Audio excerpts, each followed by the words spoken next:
Welcome to Across the Ring. My name is William Mayhem Michaels. And this is the scientist, Karl Schrupfer, and we're here today with @Hasbro WWE on Instagram for our part 3 of a series that we've been doing with him. Scott, how are you doing today? I'm doing very good today. Very good.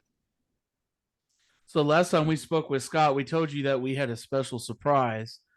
So you want to go ahead and give us some hints of what that surprise is today, Scott? All right. This piece of gear that you guys will be the first ones to see comes from somebody who was a multiple time world champion, worked in most of the major companies in the US, is credited for helping a lot of talent with their careers, and it was worn in a match that was both that person and the other person's last match. And this person has 2 figures out. So I'll let that kind of simmer. So when you say world champion, are we talking across multiple promotions or multiple promotions, and this person was a staple in their main promotion. The staple. Yeah. Well, it's gonna filter it down a little bit, but Yeah. that's a tough one. There's so many promotions I'm thinking right now because I'm thinking TNA, Impact, WCW. Okay, what time frame are we talking? The mid to like 2001 to current. So that got rid of WCW. Awesome, Scott. Well, that sounds really exciting. So in the meantime, before we finally review this item, why don't you show us a few items that you'd like to showcase? Some of the stuff I'll showcase is back when WCW and the WWF were having their feud. They used to make fun of each other. And there was a wrestler called Little Hulk. And it was played by Tiger Jackson, who played Dink. This is the actual mask, boots, trunks, and shirt from when they did it in the WWF. Holy cow. It's extremely creepy. Like, it actually has like hand-laid hair for the mustache, eyebrows, and hair. Wow. Yeah, like it's nightmare fuel type stuff. That's incredible. And that's such a like niche thing, like such a like, making fun of a wrestler during this very specific time with a very specific talent that, Yeah. That's pretty crazy. Yeah, so how did you come to acquire this piece? Out of the blue, it was a handler for Tiger Jackson kind of reached out and said, "Hey, we're looking to get rid of some of his stuff. Are you interested in this?" And it was this and Mini Macho. Oh my god. And I passed on the Macho because I didn't have the money for it at the time, which I wish I kind of had both, because just like a set. Yeah, because when you see the mask, like it's very, very detailed and oriented. And I was just like, wow. It has a smell because it's 20 something years old. Right. Anything that old's gonna have a smell. Yeah.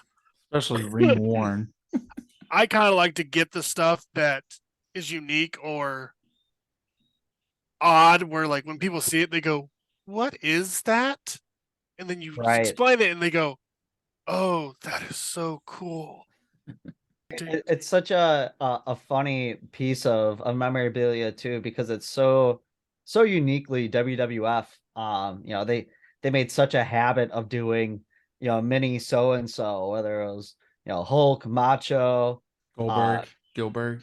Yeah. Or last thing, like Vader, they did mini Vader and mini, remember that. Yeah. What was it? Mini Mankind, right? Those two wrestled on Mini Taker, Mini Kane. Yeah. So a lot of people that ended up being the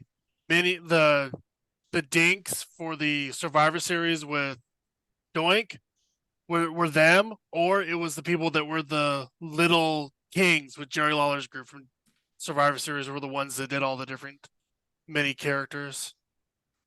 Wow, that's pretty crazy. what was the next item that you were looking to showcase? The next thing I like to pick up is like stuff tied to WrestleMania. Like this next item was, I can't exactly remember the WrestleMania, but it was Team Hell No versus Dolph Ziggler and Big E Langston. And this is Big E's actual singlet from WrestleMania. That was also his first Right. ever Elite. That had to have been WrestleMania. It was the New York one. Was that 29? I, Because yeah, I Team think so. I think it is WrestleMania 29. Yeah. That's pretty sick. That was cool. I like just getting WrestleMania. Like another one that I have, which was kind of a cool pickup, is Tatanka's gear from when he wrestled Rick Martel at WrestleMania 7. Holy Ooh. crap. I have that, which started an interesting conversation of he still thinks he has it and doesn't realize that I have it now. That's so So fun. How'd you get that's it? he bought it. I bought it from him years and years and years ago, and it's even signed on the inside Tatanka WrestleMania 7. Oh, Holy crap. it's definitely the legit one. It's just Yeah, it's one, and it's even when they released his Legends figure, it's that gear on that figure too. Oh, So I always wow. like That's to have awesome. stuff that has like other stuff like, oh, it's part of the gear. It's That you part can of this. reference. Yeah. right. Yeah, I always do like research to find out what was this, when was it? Yeah. Right. Like I picked up a pair of boots from Chad Gable. They're the ones from when they won the SmackDown tag titles. Oh, that's pretty sweet. Back So when like, he was still with Yeah, American Alpha. American Alpha, yeah. nice. So like when you were talking about like how with Tatanka's gear that they let her use that for the Legends action figure. Do you end up getting the figure to kind of like have that next to that piece of memorabilia, or in other cases to kind of like help showcase that stuff? Or Usually when I build my display, it has photos of the match, and if it has a figure, like that Tatanka gear is directly over the camera, and you have photos from the match and the figure sitting on top of it, so people can look at it and go, "Wow, look at the details," and stuff like that. I always want to try to make sure it's got as much like stuff contact? with it that shows like, hey, this is what it was. So everything I have in here has a picture of them wearing it from that match. That's And incredible. yeah, I just want to make sure when people kind of treat it like a museum, where if you look at it, you can see like the Chad Gable boots are on his first ever Elite also. Okay. Yeah, and I know that you mentioned before that you're really wanting to get a museum kind of set up in the future. Isn't that correct? Yeah, I'm trying to find somewhere where maybe me and a couple other of the big collectors can come together and let the public see stuff that they remember and just see how stuff looks and the difference between gear now and gear back then and how it's made different and how it deteriorates over time and stuff like Right. that. Yeah, that's really interesting. A lot of sports, they showcase a lot of old jerseys or equipment or whatever have you at like a Mhm. Hall of Fame or something like that. But the history of wrestling, there's always been, a real struggle to be able to really display stuff like that. There's been various venues that have tried this, or WWE tends to hold their stuff in a warehouse. It seems like this is the kind of fight that everybody, there's, been a handful of people that have tried to fight, and it's definitely an uphill battle. Yeah, it's either you find a place and will people come and see it? Is it going to be popular enough to keep it open? Right. Stuff like Right. that. Right. Especially with WWE's in the process of trying to buy a lot of their stuff back, right? Yeah, I know. Have you There's a run into, lot. I was gonna say, have you ran into that at all? Where I they're trying to was buy con some of your stuff back? I was contacted for the hidden treasures study show they did Yeah.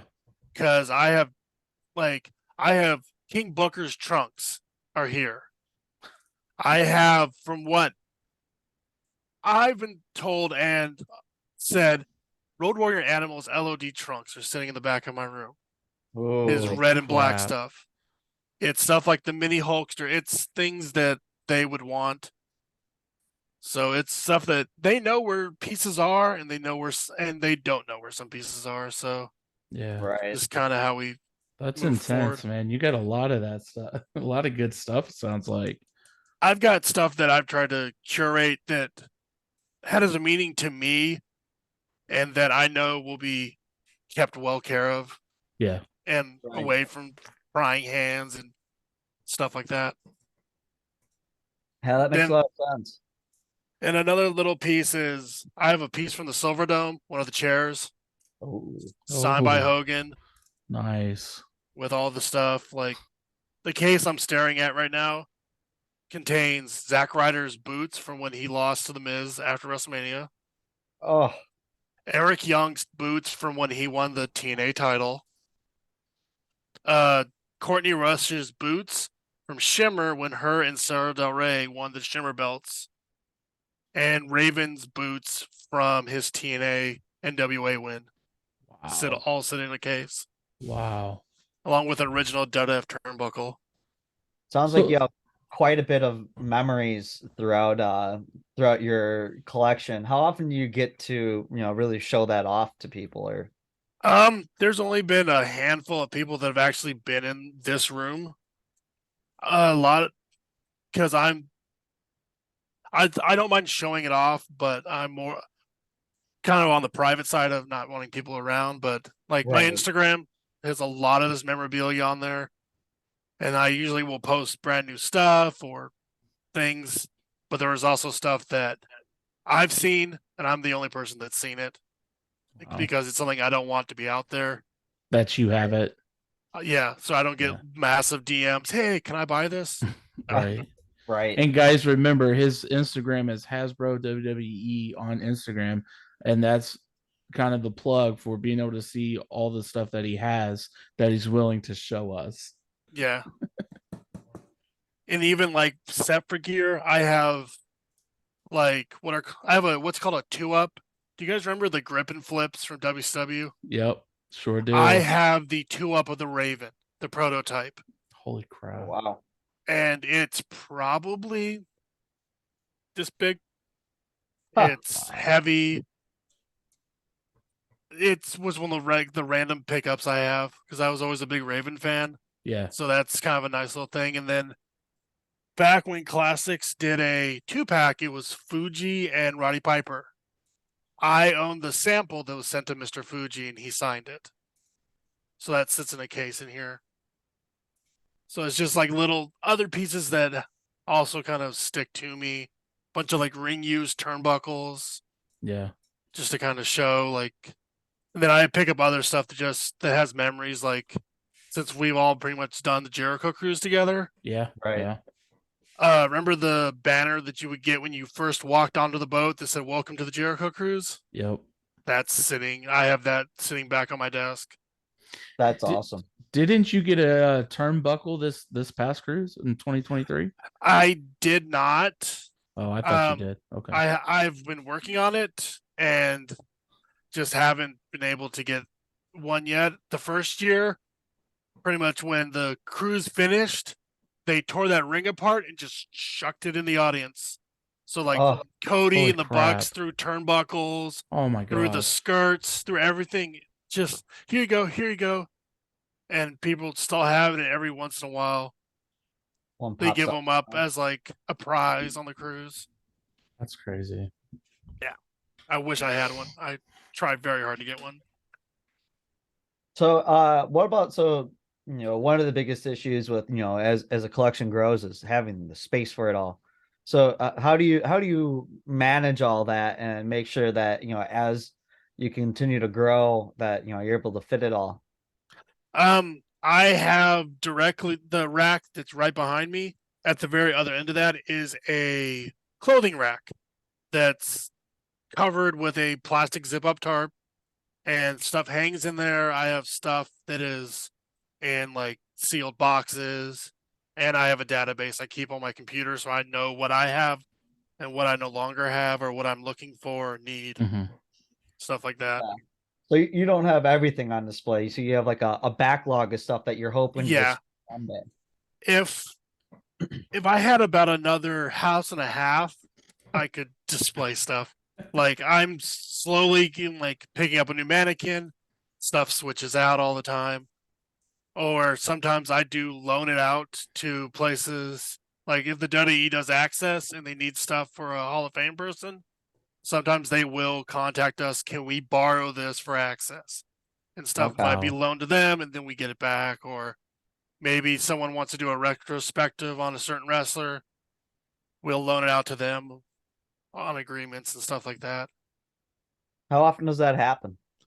Once in a blue moon, because a lot of us don't like letting stuff disappear out of our sites if we're not going to be around it. Because sometimes I've heard of people who've had Ric Flair boots, have had them on loan to someone, and they've never come back. Wow. And Yeah. and then it's, hey, if anyone sees this, let me know. This belongs to me. I never got it back. Stuff like that. So Wow. you have to be very trusting or know the person. Like if I have to bring something, I will hand deliver it to whoever it is, and pretty much I will be that guy standing there staring, being like, "This is not leaving my sight." Oh, show's over. Give me that back. Off we Right. go. Right. But I also don't mind traveling to find certain pieces. Like somewhere up in North Carolina Mm-hmm. is back when the WWF started doing tours. They had those little box trucks that kind of has the same logo as your hat. Yep. Okay. It's sitting in a junkyard. The engine doesn't work. I'm trying to figure a way to get it down to where I'm at in Florida. Oh man. Yeah, that would be so cool. I mean, I'm afraid that if it gets any highway speed, it's just gonna be metal because Oh, it's God, yeah. really old. Like it wasn't taken care of. Yeah. But Yeah. I would just love to have that somehow down here. I definitely would want to be careful about that because as a kid we went on vacation and we had a tow behind camper that was from like the 70s, and we were coming home and on the freeway and the roof started peeling off the back of Oh it. my gosh. I'd imagine you'd run into similar trouble trying to tow something at highway speed, so you'd have Yeah, to no kidding. take your time getting it home. I would have to find some way to like wrap that thing, or Right. I'd just be afraid we just hit that one gust and I just look back and there's just see blue dust everywhere. Yeah. Right. Yeah, there's stuff out there. If you every once in a while stuff pops up, and if you can get it, I know people that will grab it. But sometimes there's items that I'm going, I wish I could have this, and we've never heard where it is. Or when we do Right. hear what happened to it, you're just like, oh, really? And it got destroyed. Like I think Undertaker used to have a ring at his place in Texas, and the people that he left it when he moved out, they cut it up and turned it into a swing set. Oh my Oh, gosh. And it yeah. was a WrestleMania ring too. Oh wow. Wow. Yeah. So it was stuff like that where I just kind of go, oh, that hurts me inside. Right. That kind of stuff happens all the time where like people just don't see the value in something. They're like, oh well, I'll reuse it for something else, and that's the end of it. Yeah. That or like it just disappears, or oh, it got left here and it's never seen again. Right, right. So Yeah, what but was your that's what makes everything valuable, right? The things that can remain, they Yeah. have so much intact? value because they're the ones that survived. Yeah. As Yeah. opposed to- So what made you want to start collecting in the first place? And how old were you when you started collecting? Was it My first piece of ring gear, I still remember it to this day, was out of the blue, and it was a piece of Macho Man gear. It was his top and his bottom, black from the WCW Macho times. Mhm. Like the letters were all like silver glitter signed, and it was just out of the blue. He was done, and he was selling stuff. Oh So wow. Oh like, wow. like it was just very beginning of eBay. Someone said, "Hey, Macho Man's on here selling." Each came with like a certificate, and he was selling clothing, hats, everything. And I had that first piece of gear. I don't have it anymore Mhm. because I had a rough patch, and there was pieces that at one time I've had 3 different Macho stuff. Jerry Lynn's tights from when he won the Ring of Honor world title, stuff from the Motor City Machine Guns, Val Venus, and I had a rough patch, and a lot of that stuff I had to let go. Mhm. I never saw again. Wow. Yeah, And I have yet to see any of it pop up again either. Yeah. that sucks. Yeah. Yeah. I mean, that's the kind of the story of it, right? You know, it's a story as old as time of people trying to preserve the past and hold on to what they can, and it can be quite the struggle to do what you can to you know do your part to preserve it, and Yeah. you just hope that things that you weren't able to hold on to, they're in good hands, and someday they'll be displayed somewhere that people will get to appreciate. Yeah. And I'm hoping that there's one day they'll pop up and I'll see them and there'll be another collector's collection Mhm. and I'll be happy they're at least there. Yeah, I mean that's really cool. I know being part of the collecting community because I collect numerous things too.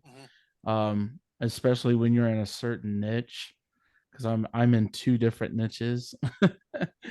You get to really know like the heavy collectors, and you pick their brain to find out what's more valuable, what is and you really learn a lot more about the subject than the surface.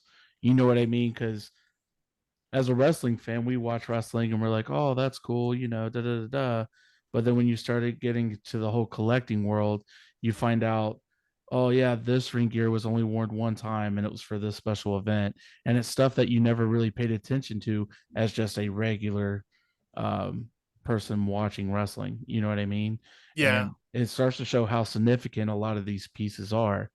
Um, but yeah, to me, it's really interesting, and I love the fact that you have so much stuff that I honestly know that we're gonna do, I think, another episode, right, Carl? Yeah. Yeah, and I really want to get to this unboxing. Yeah. Because I've been kind of sitting back here and I'm sitting thinking of 2000. You said 2001, and True present. yeah, so that's pre TNA, but he still could have been in TNA, could have been New Japan, could have been NWA. So there's a lot of different promotions I'm thinking about. Um, but why don't you get that? Why don't you go ahead and get that pulled up, and we'll start this unboxing. All right. What is your guess, William? Oh Jesus, I don't have one yet. I want to know how many world championships they had. And the one company that they were the mainstay in, they held their world title and their secondary title, and he's held titles in mostly every other company he's worked for. Their secondary and their primary. Mm-hmm. Did he hold them at the same time? Yes, he was part of a unification of them. Oh, that really narrows it down. Because there's not a lot of people that held the secondary and the primary at the same time. Yeah.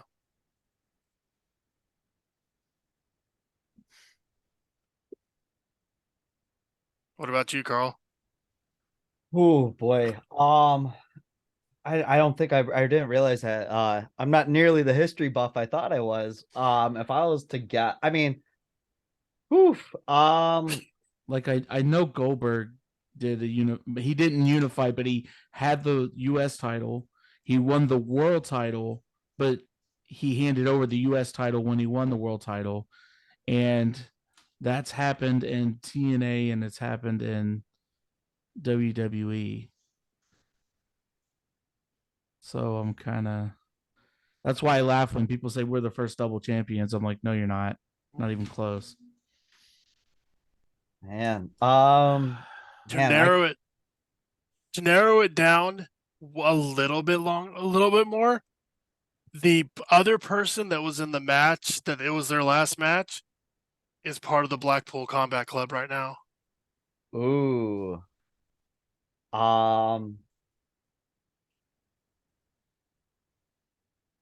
Okay. My first guess would be AJ Styles then. Nope. Not tight. No, I was thinking something Not Ring of Honor then. So you're in the right headspace on that one. they're in the Blackpool Combat Club. The other person who was in the match with these tights is in the Blackpool Combat Club. Yeah. AJ was a really good guess. Now you get to have the harder guess. Yeah. And that same person was in the unification match.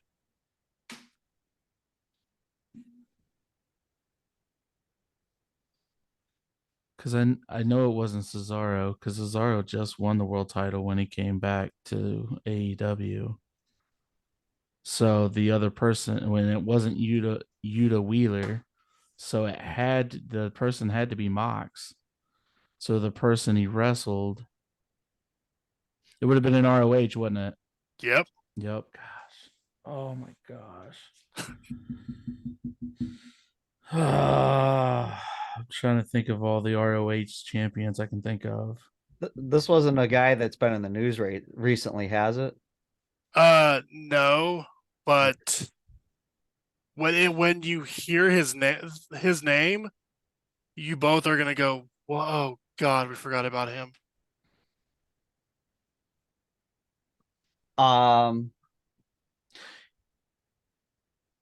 Is it Nigel? You got the person. You ready to see it? Yeah, let's see it. This is his gear from his last Ring of Honor match against Bryan Danielson.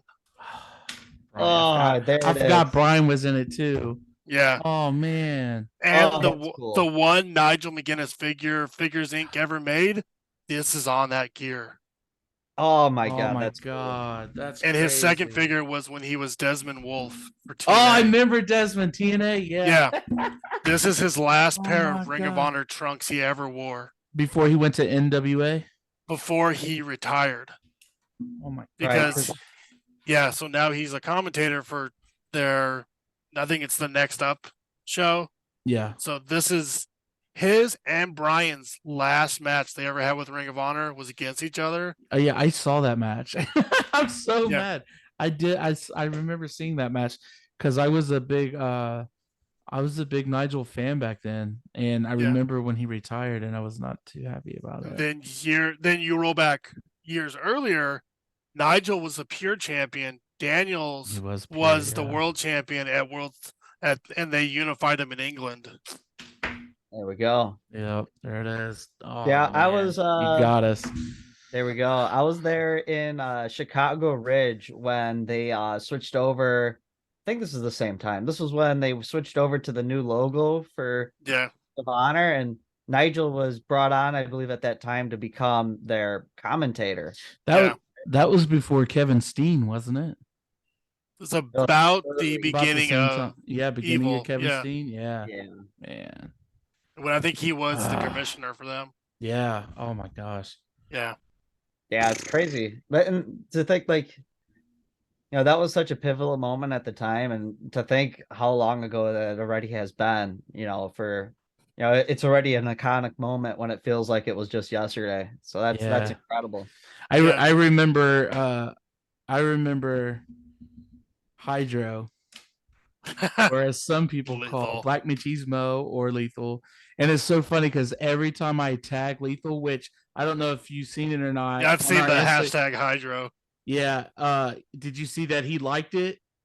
No, I did not. Wow. Yeah, so I posted the pictures with him, and I put hashtag Hydro, hashtag Black Machismo, hashtag Lethal, and he liked it. So that was cool. Yeah. That is pretty sweet. Yeah. Yeah, I think somewhere I have an original 8x10 of Special K, and Lethal signed it Hydro like years ago. That's so cool, man. Yeah. That's so cool. Well, Carl, you got anything else for this episode? Oh man, I don't think we can top that. What a finish to the show. What a incredible piece. We're really lucky to be part of that reveal, and I have to thank you for making us a part of this moment for you. No problem. Absolutely. I want to be with Carl and tell you thank you again, man. That's to get to see the unboxing of that piece is absolutely amazing. It's such a important time in history, especially when it comes to ROH. And I do kind of want to put a little plug in there. We got we got another Instagram page we want to give a shout out to. Carl, you want to do the honors on that one? Yeah, Quick? so on the side, I also have a meme page for people to catch out wrestling memes. It's called The Softest Part of the Ring. The hardest part of the ring gets a lot of attention, but there's a softest part too. So, check me out on Instagram. All right. And Scott, I want to thank you again. And as this comes to a close, I want to remind you once again, you never know who you're going to stand across the ring.